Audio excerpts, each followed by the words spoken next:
Pimpinan Pusat Muhammadiyah menyampaikan terima kasih atas kehadiran teman-teman media dan semua partisipan atas undangan kami untuk menyampaikan hasil dari kajian Pimpinan Pusat Muhammadiyah bidang hukum dan kebijakan publik.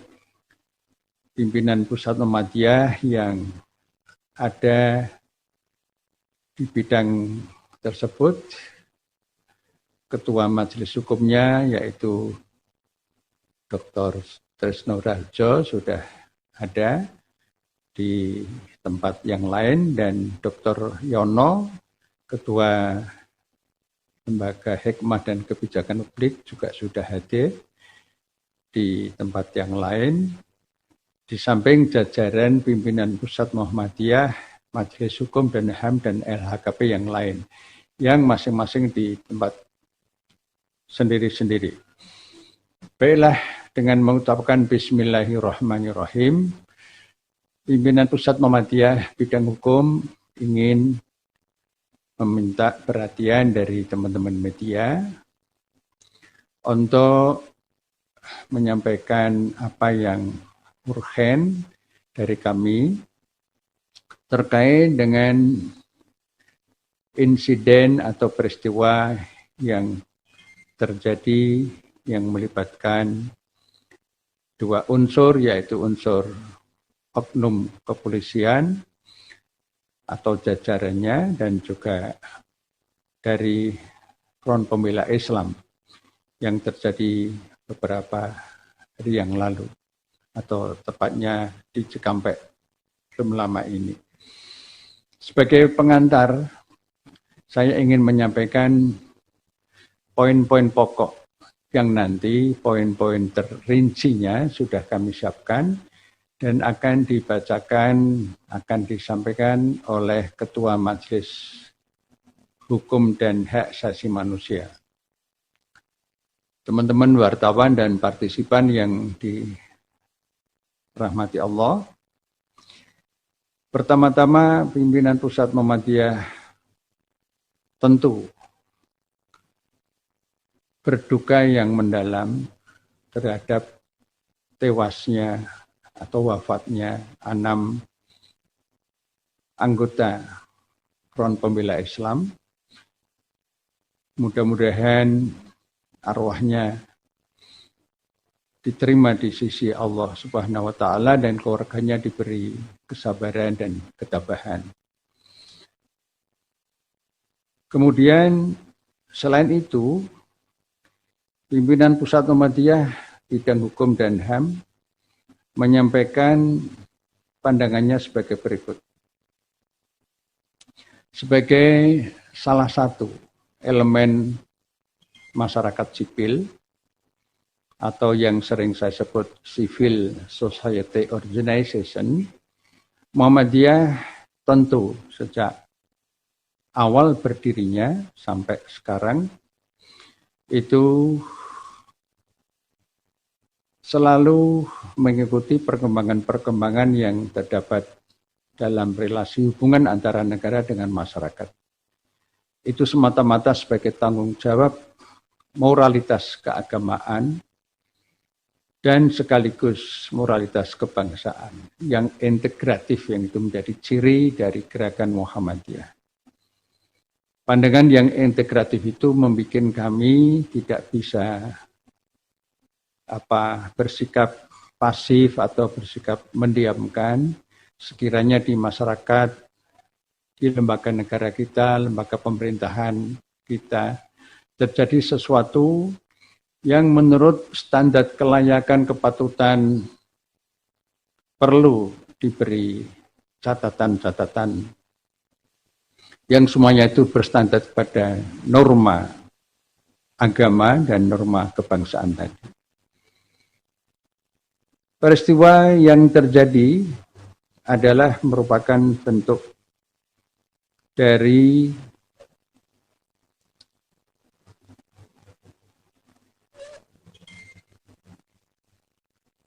hadirnya kekerasan yang berkali-kali di negeri ini. Menggambarkan kekerasan yang dilakukan oleh aparat negara yang tidak hanya terjadi pada peristiwa di Cikampek kemarin, tapi juga sebelumnya terjadi. Nanti secara rinci sudah kami siapkan di dalam pointers yang akan dibacakan. Yang jelas peristiwa itu menggambarkan bahwa negeri ini semakin terancam dengan potensi-potensi kertakan yang itu tidak ada pihak yang diuntungkan sama sekali. Semua pihak pasti dirugikan dengan situasi sekarang ini. Oleh karena itulah maka kami memandang peristiwa itu sebagai peristiwa yang menjadi perhatian kita semuanya. Tentu pertama-tama pimpinan Pusat Muhammadiyah bukan saja menyesalkan, mengutuk terjadinya kekerasan tersebut. Apalagi jika itu dilakukan oleh aparat yang punya kuasa. Demikian pun juga apabila jika itu dilakukan oleh pihak-pihak lain. Oleh karena itulah maka terhadap peristiwa ini kami menghimbau, memberikan rasa keprihatinan untuk bagaimana peristiwa ini menjadi bahan koreksi yang fundamental, koreksi total untuk kesekian kalinya, terutama bagi negara. Negara yang fungsinya melindungi rakyat, karena rakyat yang berdaulat, dan itu ditegaskan di dalam bab 1 pasal 1 ayat 2 Undang-Undang Dasar 1945 kita itu. Apalah artinya rakyat berdaulat jika keselamatan jiwanya, keamanannya tidak terjamin. Pimpinan pusat selama ini juga melakukan fungsi advokasi terhadap pelanggaran-pelanggaran hukum dan hak asasi manusia yang dilakukan oleh aparat. Sejumlah peristiwa yang kami advokasi selama ini atau yang kami amati selama ini menggambarkan bahwa negara masih sering hadir dalam bentuk kekerasan. Itu yang kita sayangkan. Bukankah negara itu fungsi utamanya melindungi rakyat, dan negara merupakan organisasi tertinggi yang pengelolanya, pengemban amanahnya itu diamanati lewat pemilu 5 tahun sekali, dan itu sesungguhnya merupakan kepercayaan kepada negara, pada aparat negara, termasuk aparat pemerintah. Oleh karena itu, diminta dengan sangat peristiwa ini menjadi pelajaran untuk kesekian kalinya, jangan sampai kemudian terulang atau diulang lagi. Tentu kepada aparat kepolisian kita minta dan kita tuntut untuk menunjukkan kejujuran profesionalitasnya.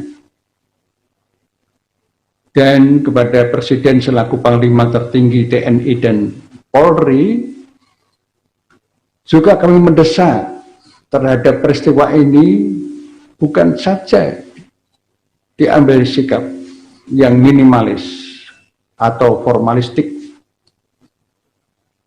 tetapi dibentuk satu tim, yaitu tim independen yang terdiri dari sejumlah pihak. Ada lembaga negara misalnya Komnas HAM, ada lembaga-lembaga negara yang lain yang terkait dengan persoalan yang sudah terjadi ini, dan unsur-unsur masyarakat yang memiliki kompetensi dan track record serta komitmen untuk menelaah, mengkaji masalah ini secara objektif, benar, berdasarkan fakta yang Tidak ada yang tersembunyi atau disembunyikan.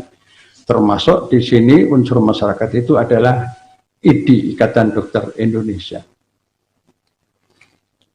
Tim independen ini penting karena kita hidup sudah tahu, sudah menyadari sejak lama dalam negara yang menganut sistem demokrasi. Demokrasi yang mengandung moralitas demokrasi yang dijiwai oleh Pancasila, UUD 45, dan komitmen rakyat yang begitu kuat moralitasnya, itu menuntut agar ada proses-proses yang balance, yang tidak sepihak, proses-proses yang menunjukkan keterbukaan, kejujuran, dan akuntabilitas. Oleh karena itu maka pimpinan Pusat Muhammadiyah memandang sangat mendesak dibentuknya tim independen tersebut. Yang terakhir, sebelum saya sampaikan kepada Dr. Tresno Raharjo dan yang lain-lain, hendaknya peristiwa ini satu sisi perlu diusut secara tuntas, secara bernas, terbuka. Tetapi sisi lain, kami memandang bahwa jangan sampai perkara ini kemudian menutup kesadaran kita bersama bahwa ada agenda lain, yaitu agenda yang lain itu apa? Agenda yang lain adalah potensi terjadinya kejahatan dalam bentuk lain, yaitu kejahatan korupsi, yang akhir-akhir ini semakin terstruktur, sistematik, dan masif, semakin menggurita. Pandemik tidak hanya pandemik COVID-19, tapi juga pandemik korupsi. 4 menteri yang sudah ditangkap atau diproses hukum oleh KPK dalam periode presiden yang sekarang ini menunjukkan bahwa korupsi tersebut semakin sistem. Itu artinya ada problem besar itu perlu kita cermati bersama, jadikan agenda bersama, karena korupsi merupakan common enemy, musuh bersama. Semua elemen TNI, elemen Polri, aparat penegak hukum yang lain, dan unsur masyarakat sipil termasuk perguruan tinggi dan ormas-ormas agama. Sehingga jangan sampai kasus ini kemudian menyita perhatian sedemikian rupa sehingga melupakan atau membuat kita lengah terjadinya potensi korupsi yang semakin hari namanya semakin perlu pencermatan semua elemen sebagai tanggung jawab demokrasi, sebagai tanggung jawab rakyat, tanggung jawab demokrasi, yang itu unsur demokrasinya termasuk elemen masyarakat sipil, sehingga kita tidak terkecoh dengan perkara ini, insiden ini yang tetap harus diusut sampai tuntas, tapi juga jangan sampai sekali lagi lengah terhadap agenda-agenda besar yang lain, problem-problem besar yang lain, korupsi yang memiskinkan rakyat, yang mematikan rakyat secara pelan-pelan, dan sangat memilukan, sangat menyedihkan korupsi yang terakhir menyangkut dana bantuan sosial. Ketika rakyat sedang terkapar ekonominya, terkapar kesehatannya, terancam jiwanya, tega-teganya ada korupsi di Kementerian Sosial. Itu sebuah gambaran yang penting menjadi pencermatan semua elemen-elemen masyarakat sipil, sehingga kesimpulannya pimpinan Pusat Muhammadiyah mendesak, menuntut Presiden Republik Indonesia Bapak Insinyur Joko Widodo untuk membentuk tim independen sebagaimana nanti akan disampaikan secara terperinci dalam pernyataan pers secara tertulis. Demikianlah poin-poin pokok yang sebagai pengantar kami sampaikan. Terima kasih. Assalamualaikum warahmatullahi wabarakatuh. Silakan Pak Tresno. Baik, terima kasih Pak Busro. Saya akan menyampaikan pernyataan pers secara resmi yang telah kami susun bersama-sama Majelis Hukum dan HAM PP Muhammadiyah dan Lembaga Hikmah dan Kebijakan Publik PP Muhammadiyah. Saya akan share screen.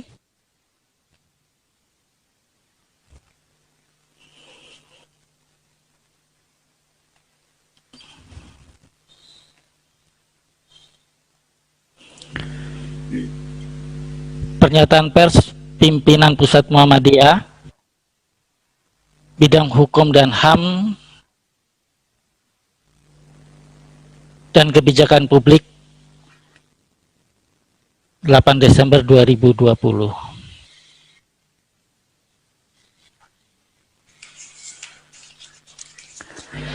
Yang pertama, kasus meninggalnya 6 anggota Front Pembela Islam FPI di tengah persoalan bangsa yang masih dilanda pandemi COVID-19, di saat yang hampir bersamaan peristiwa tertangkapnya 2 menteri dalam kasus korupsi oleh Komisi Pemberantasan Korupsi,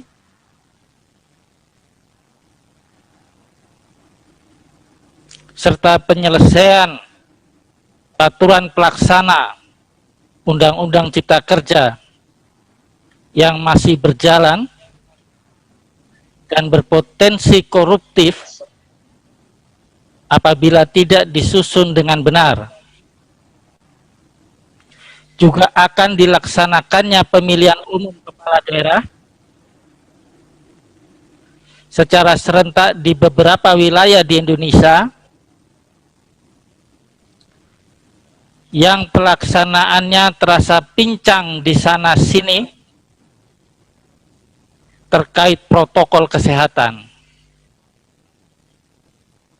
menjadikan catatan penegakan hukum di negara ini terasa kelam. Karenanya saat ini perlu disikapi secara sungguh-sungguh oleh para pengemban kepentingan, khususnya para penegak hukum, guna menjaga pola penanganan perkara yang menghindari khususnya penggunaan kekerasan senjata api yang hanya sebagai upaya terakhir secara terukur, sesuai SOP dan tepat sasaran sebagaimana hukum yang berlaku.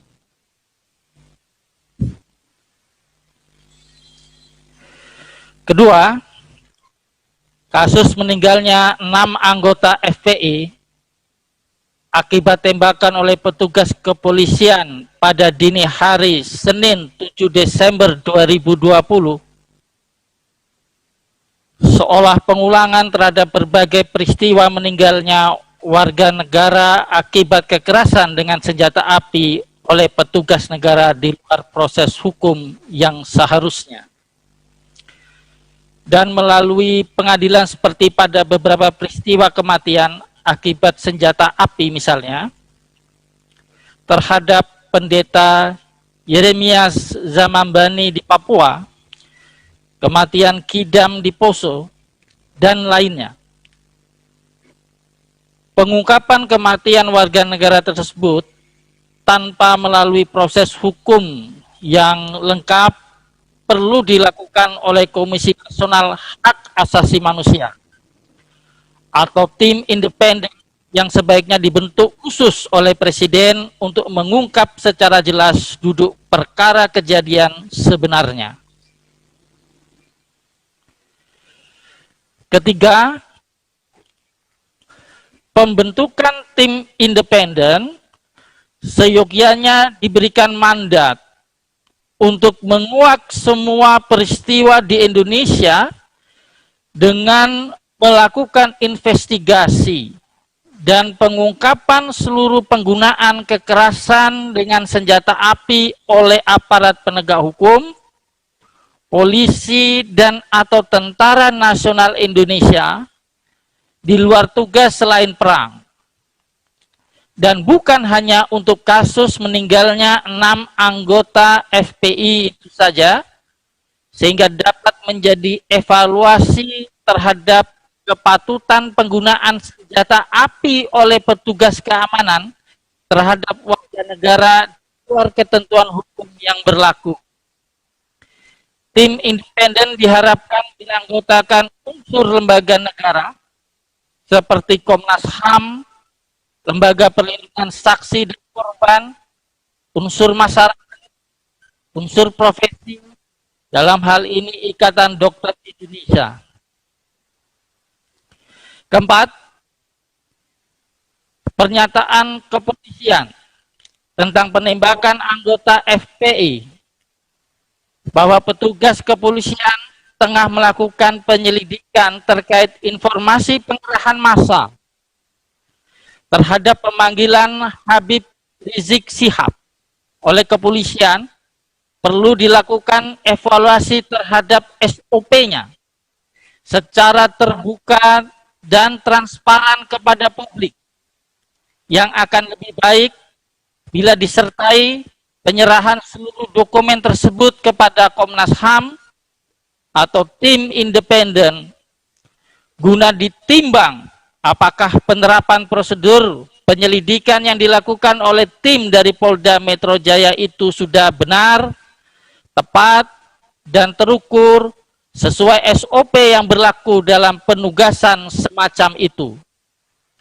Dengan diketahuinya bahwa anggota kepolisian yang terlibat peristiwa itu dalam keadaan operasi tertutup atau tanpa seragam dan tanpa pengenal, maka perlu dijelaskan jenis kegiatan itu termasuk kegiatan penyelidikan atau kegiatan intelijen yang di luar proses penegakan hukum yang benar.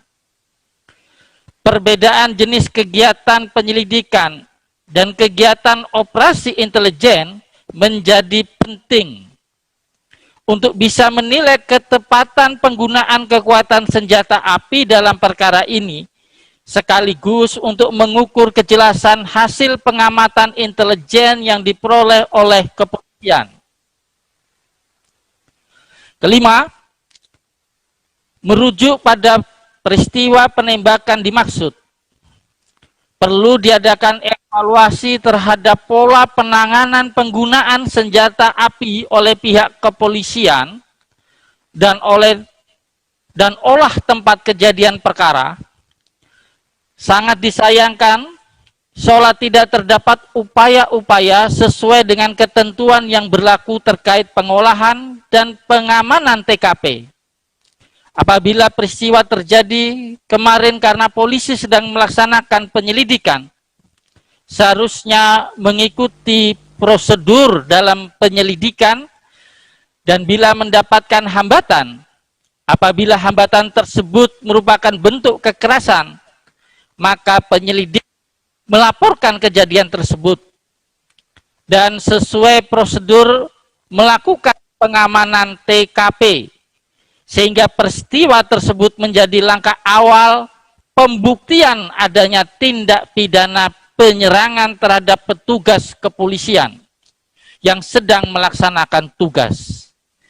Peristiwa ini telah mengabaikan prinsip penanganan perkara, sehingga diperlukan pemeriksaan terhadap 6 petugas kepolisian yang melakukan penyelidikan beserta atasan yang bertanggung jawab. Pemeriksaan terhadap petugas kepolisian tersebut menjadi jelas maksud dari adanya penyerangan dan hambatan yang dibenarkan oleh hukum untuk mencegah serangan tersebut, termasuk bila perlu melakukan bela diri. Penjelasan Kapolda Metro Jaya melalui media atas peristiwa itu menunjukkan sikap defensif dan sepihak dari kepolisian yang mirip dan merupakan pengulangan terhadap berbagai peristiwa penembakan oleh pihak kepolisian terhadap pelaku yang dituduh sebagai pelaku tindak pidana di masa lalu. Keenam, penetapan TKP dan barang bukti serta pemeriksaan saksi-saksi segera dilakukan oleh kepolisian yang berbeda divisi atau diambil alih oleh Mabes Polri, dalam hal ini Bareskrim Polri. Apabila penggunaan kekerasan dengan senjata api dilakukan di luar prosedur yang telah ditetapkan, maka pertanggungjawaban hukum harus dilakukan tidak hanya secara etik, tetapi juga secara hukum pidana untuk disidangkan di pengadilan secara terbuka. 7. Fakta adanya 6 anggota FPI yang meninggal akibat peristiwa ini. Demi hukum, perlu dilakukan autopsi dan olah TKP oleh tim forensik independen untuk mendapatkan keterangan ilmiah sebab kematian, waktu kematian, dan arah peluru atau benda yang menyebabkan kematian. Kedelapan, menyayangkan keterlibatan Pangdam Jaya dalam proses penjelasan peristiwa kematian 6 anggota FPI oleh pihak kepolisian. Hal ini menguatkan dugaan TNI turut diperankan dalam penanganan penyidikan tindak kejahatan, yang berarti TNI telah keluar dari fungsi dan tugas utama TNI. 9. Kami berharap masyarakat mendapat seluruh informasi sebagai perwujudan hak keterbukaan informasi terhadap segala proses yang dilakukan pihak kepolisian dalam menangani perkara ini, dan tim yang telah bekerja dari Komnas HAM, begitu pula bila dibentuk tim independen oleh Presiden. 10.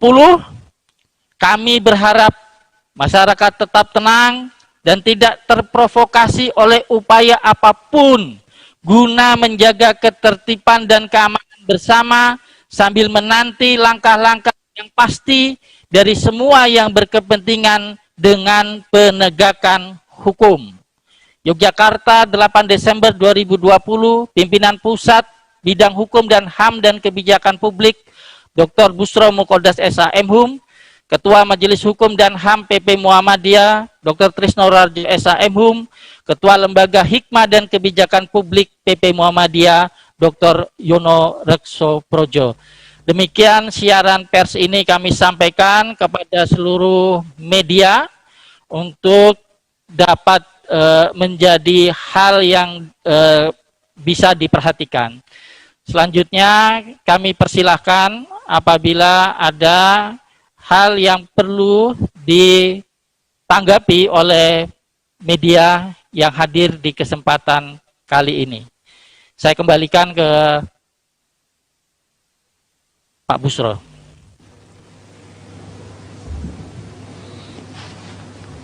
Terima kasih Pak Trisno Raharjo dan kepada teman-teman media yang ingin menyampaikan beberapa hal yang sekiranya perlu, diharapkan bisa langsung ke Pak Trisno Raharjo selaku Ketua Majelis Hukum dan HAM. Dipersilakan.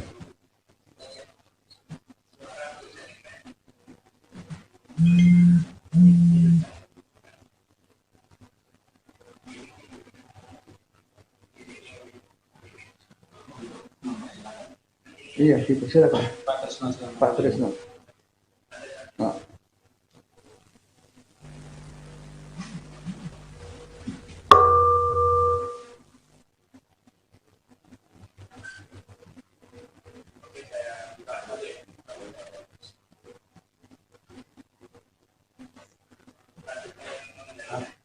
Iya, iya.